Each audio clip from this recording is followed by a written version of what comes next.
സാങ്കേതിക സർവകലാശാല VC സിസ തോമസിനെതിരെ നടപടി കടുപ്പിച്ച സർക്കാർ അനുമതിയില്ലാതെ സാങ്കേതിക സർവകലാശാല VC സ്ഥാനം ഏറ്റെടുത്തതിൽ കാരണം കാണിക്കൽ നോട്ടീസ് നൽകി. സർക്കാരിന്റെ നീക്കം ഗവർണറുമായുള്ള പോര് രൂക്ഷമാക്കും. മാർച്ച് 31-ന് വിരമിക്കാനിരിക്കുന്ന സിസ തോമസിനെതിരെ സംസ്ഥാന സർക്കാർ നിലപാട് കടുപ്പിക്കുകയാണ്.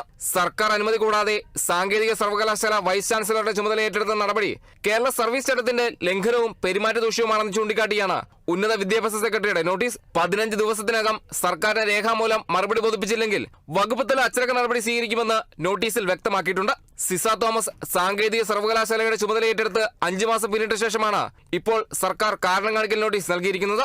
സർക്കാരിന്റെ ഈ നീക്കം ഗവർണറുമായുള്ള പോര് രൂക്ഷമാക്കും. സാങ്കേതിക സർവകലാശാല VC ഡോക്ടർ സിസ തോമസിനെ സീനിയർ ജോയിന്റ് ഡയറക്ടർ സ്ഥാനത്ത് നിന്ന് മാറ്റി നിർത്താൻ സർക്കാർ തീരുമാനിച്ചിരുന്നു.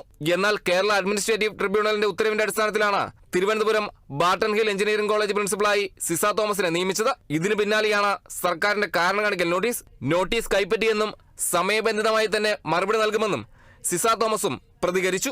Kerala vision news, Thiruvananthapuram.